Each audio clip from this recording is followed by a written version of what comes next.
Ndị be anyị kenekwanụ m unu. Anyị sị m ka ụbọchị nkịta mara na anyị na mma. Anyị si ka nkonye chiri ya zerekwa. Dịka o si dị, ihe a bụkwa Eastern News 24 ka anyị si wee bịakwa na-ewetara onye bụ ozi gbasịta maka ya bụ ife na-eme na obodo nọ n'ime ya and nwere ụwa na-azọ n'ala Igbo. Alright, n'ụbọchị nkịta wetara unu ozi according to one of the Biafran activists, Finland based activist. O nwere nnukwu ozi o wetara anyị n'ilu akwụkwọ. Quote: Deputy Prime Minister Dr. Ngozi Orabueze arrives at UN headquarters, give update concerning Biafran Prime Minister Mazi Simon Ekpa in Finland. Alright, ya bife ka jimakia wee bia biko dịka ihe gị a ga-esi drop right feature n'ụdị nke gị. Alright, over to you. Alright guys, Dr. Ngozi Orabueze gave updates on Prime Minister Simon Ekpa. Okay, situation currently in Finland. Welcome back to Prospect Channel TV. Thank you for always coming out here. If you're just joining us, please kindly subscribe to this channel and don't forget to give us a thumbs up. Thank you. Ngozi Orabueze, Biafra, Deputy Prime Minister, gives updates on latest development. As Biafra Prime Minister Simon Ekpa present Nigerian government atrocities to the world. Simon Ekpa has documented and presented human rights abuses by the Nigerian state to international bodies such as Amnesty International, the United Nations, and the European Union. Nnamdi Kanu and Simon Ekpa are detained for advocating for Biafran self-determination, with Simon Ekpa held in Finland since November 2024 under alleged pressure from Nigeria. The Nigerian government is accused of secret wars against Biafrans, including killings, property destruction, and unlawful arrests without trial. While the government rehabilitates and reintegrates Boko Haram fighters, it labels Biafran activists as terrorists and finances their persecution. Nigeria is accused of looting Biafra's natural resources, particularly crude oil, while neglecting basic infrastructure such as clean water, transportation, and healthcare in Biafran territories. A self-referendum was held on November 29, 2024, where 50 million Biafrans allegedly voted to exit Nigeria, declaring the United States of Biafra as a sovereign nation. Biafran leaders have sent formal notifications to various embassies and international organizations demanding recognition and the withdrawal of Nigerian military forces. The proposed Biafran government will operate as a confederacy, giving autonomy to its 40 states, while maintaining a centralized defense and leadership structure. A Biafran headquarters in Washington, D.C. will open on May 30, 2025, alongside a peace summit and a remembrance event for Biafran heroes. Biafrans are urged to remain steadfast against government-backed infiltrators attempting to disrupt their independence movement. I have read a detailed news report that describes a highly charged situation involving the struggle for self-determination in the region known as Biafra. In this report, Ngozi Orabueze, who serves as the Deputy Prime Minister of Biafra, provides an update on the latest developments. She explains that Simon Ekpa, the Prime Minister of Biafra, has been actively presenting the human rights abuses and atrocities allegedly committed by the Nigerian government to international organizations and global audiences. As I read through the report, I felt a mix of concern and curiosity about the events that have unfolded over the past months. According to the report, Simon Ekpa has taken on a vital role in documenting and publicizing what he claims to be extensive human rights violations committed by the Nigerian state. These abuses have been reported to major international bodies, including Amnesty International, the United Nations, and the European Union. The report goes into considerable detail about the nature of these alleged violations, describing secret operations carried out by the Nigerian government that have resulted in unlawful killings, property destruction, and mass arrests without any form of judicial process. In a personal reflection, I could not help but think about the suffering of ordinary people who have been caught in the crossfire of what is described as a secret war waged by a state that is meant to protect its citizens. One of the most striking aspects of the report is the mention of the detainment of key Biafran leaders. Both Nnamdi Kanu and Simon Ekpa have been detained for their roles in advocating for Biafran self-determination. The report states that Simon Ekpa has been held in Finland since November 2024, which is presented as being the result of external pressure from the Nigerian government. The fact that a leader who is actively bringing international attention to these issues is being detained in a foreign country adds another layer of complexity to the story. It makes the reader wonder about the international dimensions of the conflict and the ways in which political pressures extend beyond national borders. The Nigerian government is accused in the report of conducting secret wars against the Biafran people. These accusations are serious and include claims that the government is not only using its military power to enforce its will, but is also systematically targeting Biafran activists by labeling them as terrorists. In what appears to be a stark contrast, the Nigerian authorities are reported to have programs in place that rehabilitate and reintegrate former Boko Haram fighters into their military, police and security forces. This stark difference in treatment between those they deem to be criminals and the activists fighting for self-determination creates a deeply polarizing narrative that raises questions about the fairness and transparency of the Nigerian government's actions. The report also details the economic dimensions of the conflict, particularly focusing on the alleged exploitation of Biafra's natural resources. It is claimed that the Nigerian government has been systematically looting the region's crude oil reserves, while simultaneously neglecting the provision of essential services to the people of Biafra. Basic infrastructure, such as clean water, reliable transportation, and adequate health care, is said to be in short supply in Biafran territories. The stark image of a region rich in natural resources, but deprived of the most basic human necessities, adds to the sense of injustice that pervades the report. It also prompts the reader to reflect on the broader issues of resource control and economic exploitation that often underlie ethnic and regional conflicts. Another significant part of the news report is the mention of a self-referendum that took place on November 29, 2024. According to the report, an overwhelming number of approximately 50 million Biafrans participated in a vote to exit Nigeria, leading to the declaration of the United States of Biafra as a sovereign nation. This referendum is portrayed as a pivotal moment in the movement for independence, symbolizing the collective desire of the Biafran people to establish their own identity and governance separate from Nigeria. The report explains that Biafran leaders have sent formal notifications to various embassies and international organizations, urging them to recognize the new entity and to demand that Nigerian military forces withdraw from Biafran territories. The proposed government of the United States of Biafra is envisioned as a confederate state, where autonomy is granted to each of its 40 states, while a centralized defense and leadership structure is maintained.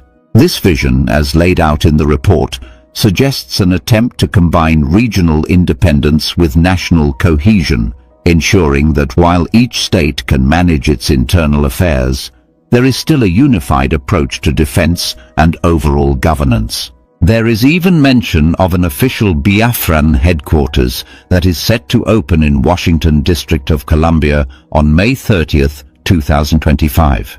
This headquarters is expected to serve multiple purposes, including being the site for a peace summit and a remembrance event dedicated to Biafran heroes.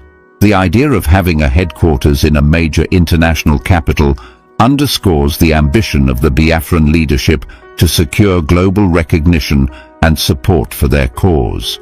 Throughout the report, there is an emotional undercurrent that resonates with anyone who values freedom and self-determination. The language used by both Ngozi Orabueze and Simon Ekpa reflects a deep commitment to the cause of Biafran independence. And is still being held today by the Nigeria state because he was fighting for the freedom of Biafrans. Because he wanted us to live in a nation, in a country where you are not being judged by your tribe, by your religion. You don't get position by your religion, by your tribe, or who you know. He's held today because he wants us to exist in a nation where you do not have reintegrated terrorists being hired into the military and police and security forces, and they are being sent out with AK-47 to kill those who do not align with the belief of the government in power. That is what our leader Nnamdi Kanu was fighting for. And that is why he is being held today by President Tinubu of Nigeria. We remember our leader today. We thank you, our leader Nnamdi Kanu, for what you do. We thank you for your resilience. Because of what you do and where you are today, we are doing what we are going to be doing today and what we will continue to do every single day until that dream is finally realized. That Biafra is a free, sovereign nation that aspires to be one of the best countries in Africa and in the world. Be strong. Do not be moved. Do not let them break you. Do not let them shake you. They may break you physically. They may stab you. They may torture you. But be rest assured that what is going to happen this year will make you happy. I also want to use this opportunity to remember our Prime Minister, His Excellency Simon Ekpa, who is being held today by the Finland government.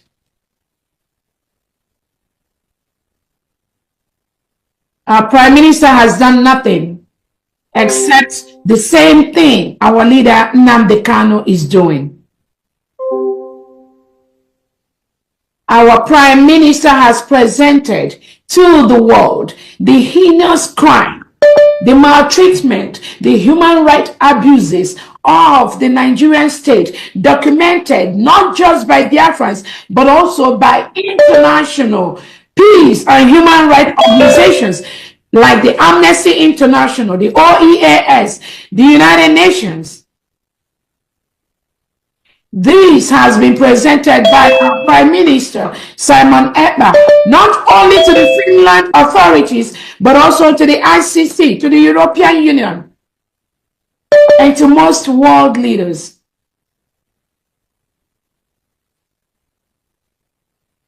Our Prime Minister, Simon Ekpa, has done nothing wrong. Because today, Biafra and Nigeria is at a secret war. Nigeria state is currently waging a secret war with United States of Biafra. They invade our territory with armored tanks. They kill our people. They burn down our businesses. They demolish our homes. They make our young men and women disappear. They held our young men, women in several prisons across Nigeria with no access to the legal authorities, to the lawyers that they need to be free. Nigerian state arrest innocent Biafrans, tie their eyes, push them from the police station, forcefully make them sign documents without presenting them in the law court. Move them over to the jail and the prisons. We have instances of an innocent Biafran from Ikembe State that was arrested by the Nigerian police, handed over to the Nigerian DSS. His eye tied, covered, and they made him sign a document without taking him to the court. The next thing, from the Nigerian police station, they docked him to the Amawabia cell where he is languishing today. This is just one instance.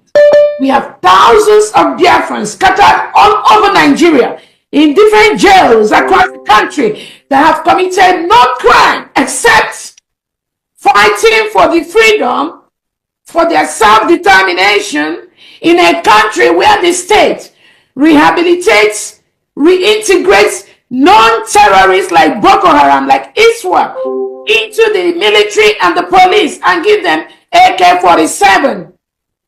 Ship them down to the southeast and south part of Nigeria to arrest, detain, throw to jail our young men and women without trial. That is what is going on today in that enclave called Nigeria and in the United States of Biafra. Our Prime Minister is still being interrogated by Finland since November 2024. It is 4 months now that Finland, in collusion with Nigeria, continue to detain, continue to interrogate our Prime Minister, the leader of the United States of Biafra, Simon Ekpa, for no cause. The Nigerian state has committed more atrocities, have committed more war crimes, have committed more terrorism, more laundering of funds in different aspects of the world. Nigerian leaders, they destroy the indigenes, they destroy the citizens. Through bribery and corruption, they launder thousands of dollars that belong to the indigenous citizens in several banks across the world. The Nigerian state, headed by President Tinubu, has not deemed it fit to accuse these politicians of being financing anything, being money launderers. What a wonderful question, the anchor of this great platform.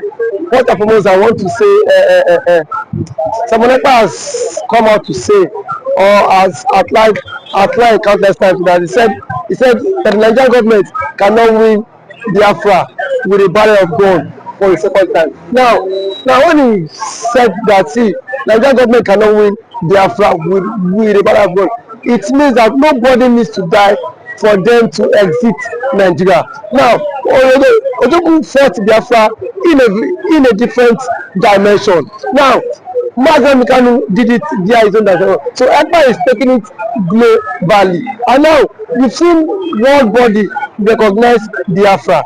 We've seen the UN and then some other global body have come out to endorse the Biafra struggle. So kudos to him, it is a plus. Some persons have come out to say